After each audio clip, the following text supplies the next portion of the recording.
Hai, selamat pagi pemirsa Was-Was. Dengan suasana hangat di pagi hari ini, saya Sylvia Fuli akan menemani Anda tentunya hanya di Was-Was. Berita yang kami sajikan bukan sekedar berita, jadi jangan kemana-mana karena Anda patut was-was sebelum menyaksikan Was-Was.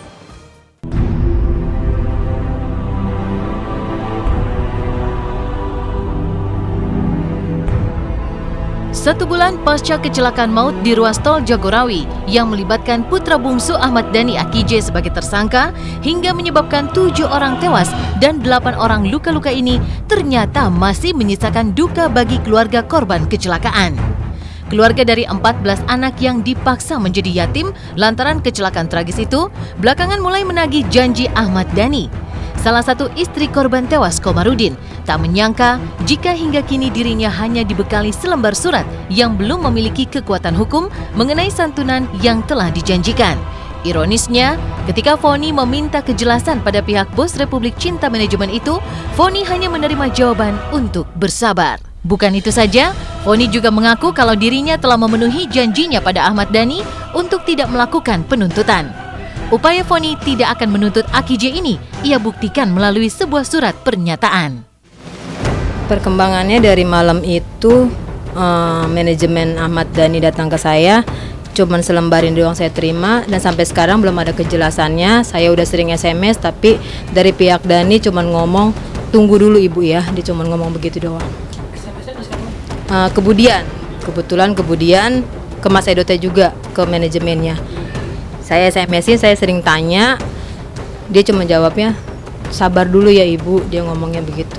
Saya cuman SMS kemudian, ibu kapan mau disahkan di notaris tentang kejelasan anak-anak saya ke depan, tentang biaya hidupnya, terus biaya sekolahnya juga, saya bilang gitu, apa yang pernah janjikan Mas Dhani ke saya.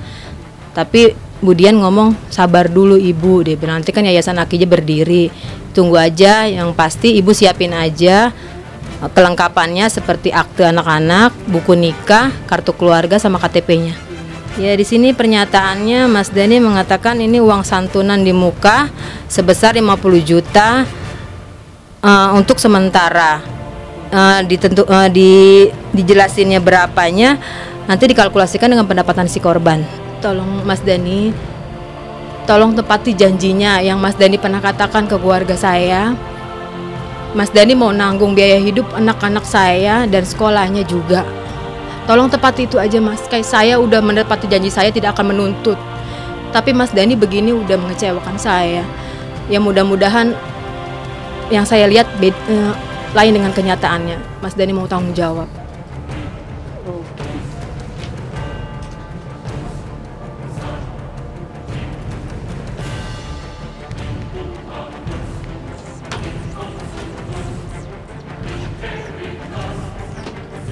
Sejak anaknya terlibat dalam kecelakaan berdarah itu, seketika Ahmad Dhani dipaksa untuk menanggung semua beban materi para keluarga korban.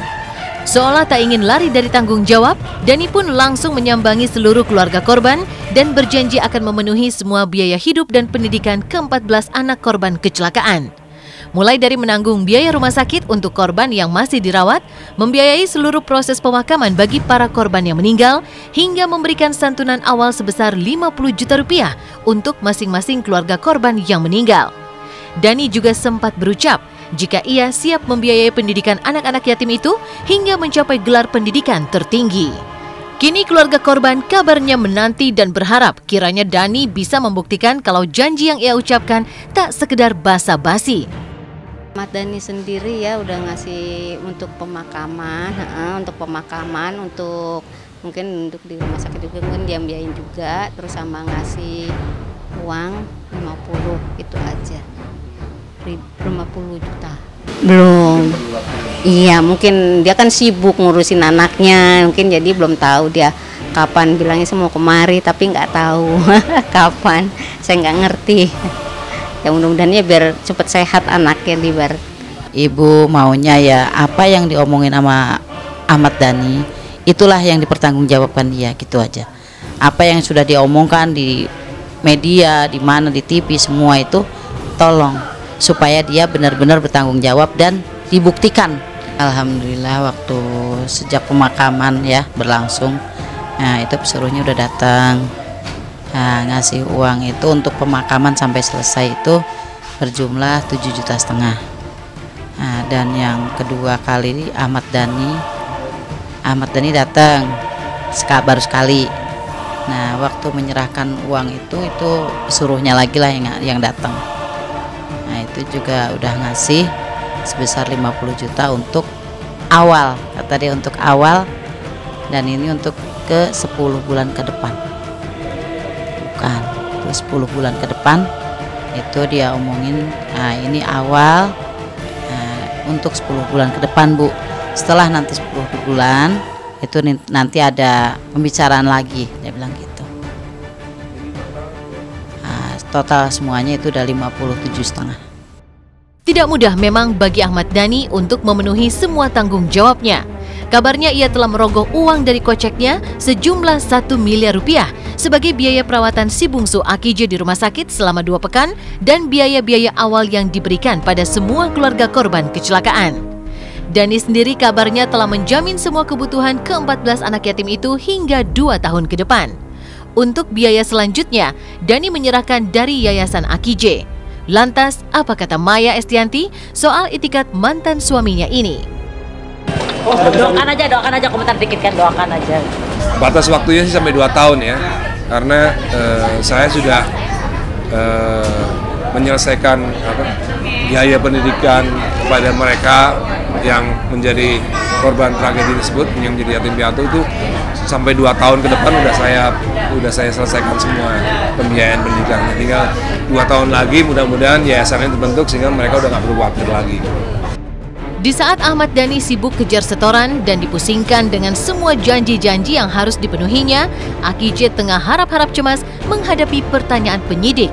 Rencananya, hari Rabu lusa yakni tanggal 9 Oktober nanti, Aki J akan menjalani pemeriksaan.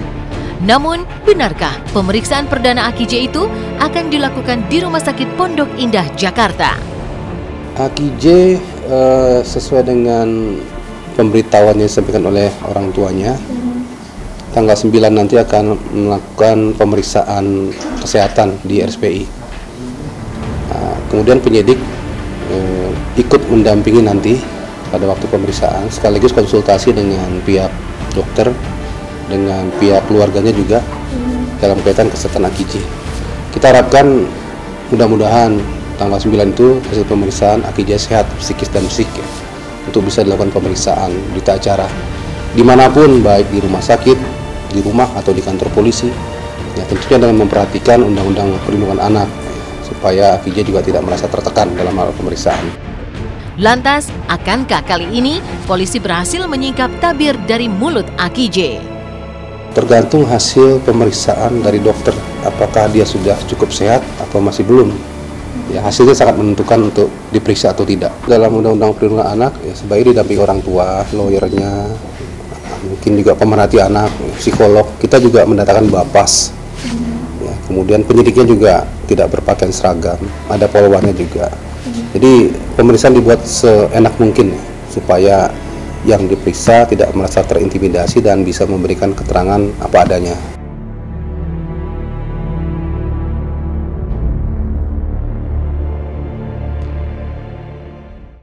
Almarhum dengan berada di atas kuda, terus almarhum sampaikan sesuatu kepada kami